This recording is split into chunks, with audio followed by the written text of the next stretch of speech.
Hello friends, எல்லாருக்கும் வணக்கம். இந்த வீடியோ எல்லாத்துக்குமே ரொம்ப யூஸ்ஃபுல்லாக இருக்கும்னு நினைக்கிறேன். ஆமாங்க, இப்போ பார்த்தீங்க அப்படின்னா பொங்கல் பண்டிகை வந்து ரொம்ப நெருங்கி பக்கமாக வந்துட்டுருக்கு. அதுக்காக நம்மளுடைய தமிழ்நாடு அரசு ஒரு அறிவிப்பு வந்து வெளியாகிருக்கு. அதுதான் பார்த்தீங்க அப்படின்னா பொங்கல் பரிசு. இது யாருக்கெல்லாம் கிடைக்கும், எப்படி கிடைக்கும், இல்லை என்ன அமௌண்ட் வந்து நமக்கு கொடுக்க போகிறாங்க, அது போக பரிசு தொகுப்பு, அதாவது பொங்கல் பரிசு தொகுப்பு, இதில் என்னென்ன பொருட்கள் எல்லாம் இருக்குது அப்படிங்கிறதுக்கான முழு வீடியோவும் வந்து இன்றைக்கி நம்ம வந்து பார்க்க போகிறோம். இப்போ முதல்ல பார்த்தீங்க அப்படின்னா இந்த பொங்கல் பரிசு தொகை யாருக்கெல்லாம் கிடைக்காது அப்படின்றத பார்த்துடலாம். இதில் வந்து நீங்கள் சென்ட்ரல் கவர்மெண்ட் ஸ்டாஃபாக இருந்தாலும் இல்லை நீங்கள் வந்து இன்கம் டேக்ஸ் வந்து செலுத்திட்டு இருக்கீங்க அப்படின்னாலும் உங்களுக்கு கிடைக்காது. இந்த வகையான குடும்ப அட்டைதாரர்களை தவிர்த்து மீதி இருக்கக்கூடிய ரேஷன் கார்டுகள் வச்சுருக்க அனைவருக்குமே பார்த்தீங்க அப்படின்னா ரூபாய் 1000 வந்து பொங்கல் பரிசாக வந்து நம்மளுடைய ரேஷன் கடைகளில் பொங்கல் திருநாளுக்கு வழங்கப்படும் அப்படின்னு சொல்லிட்டு நம்ம தமிழ்நாடு கவர்மெண்ட் வந்து சொல்லியிருக்காங்க அப்படின்னு சொல்கிறாங்க. இதில் இன்னொரு விஷயம் என்ன அப்படின்னு பார்த்தீங்க அப்படின்னா இந்த பொங்கல் பரிசு தொகுப்பு பார்த்தீங்க அப்படின்னா ரொக்கம் பணம் வழங்கலாமா அல்லது இந்த பணத்தை வந்து நம்ம நேரடியாக வங்கியிலேயே செலுத்தலாமா அப்படிங்கிறதுக்கான ஆலோசனை வந்து அவங்க வந்து நடத்திட்டு இருக்காங்க. இன்னும் வந்து அது முடிவு பண்ணலை.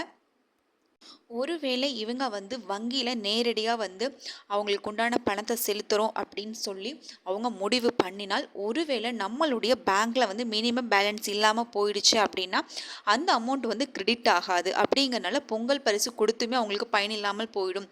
அப்படிங்கிறதுனால நேரடியாகவே வந்து பணம் வந்து கொடுக்கலாமா அப்படிங்கிறத பற்றியும் வந்து நம்மளுடைய தமிழக அரசு தீவிரமாக வந்து ஆலோசனை நடத்திட்டு இருக்காங்க. இது தொடர்பான அறிவிப்பு அப்படின்னு பார்த்தீங்க அப்படின்னா விரைவிலே வந்து வெளியிடப்படும் அப்படின்னு சொல்லியிருக்காங்க. ஒருவேளை வங்கி கணக்கு இல்லாமல் நேரடியாக வந்து டோக்கன் வழங்கி அமௌண்ட் வந்து கொடுப்போம் அப்படின்ற பட்சத்தில் முடிவெடுத்தாங்க அப்படின்னா அடுத்த வாரம் இறுதியிலிருந்து, அதாவது பெரும்பாலும் 20ஆம் தேதியிலிருந்து இதற்கான டோக்கன்கள் வந்து வழங்கப்படும் அப்படின்னு சொல்லியிருக்காங்க. இந்த முறை பொங்கலுக்கு என்னெல்லாம் கொடுப்பாங்க அப்படின்னு பார்த்தீங்க அப்படின்னா மஞ்சள் பையில் பார்த்தீங்கன்னா பொங்கல் பரிசு வந்து வழங்கப்படும்.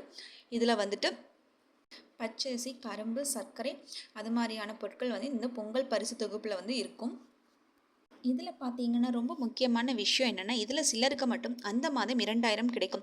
என்ன அப்படின்னா பொங்கல் திருநாளை முன்னிட்டு ஒவ்வொரு மாதமும் 15ஆம் தேதி வழங்கப்படும் இந்த கலைஞர் மகளிர் உரிமை தொகையானது இந்த மாதம் பொங்கல் திருநாளுக்கு முன்னதாகவே வர்றதுனால மாத தொடக்கத்திலேயே பெரும்பாலும் வரவு வைக்கப்படும் அப்படின்னு சொல்லியிருக்காங்க. அதாவது 10ஆம் தேதிக்கு முன்னதாகவே வரவு வைக்கப்படும் அப்படின்ற தகவலும் வந்து வெளியாகி இருக்கு. இதனால அவங்களுக்கு மட்டும் அரசு சார்பாக ரூபாய் 2000 கிடைக்கும் அப்படின்றும் எதிர்பார்க்கப்படுகிறது.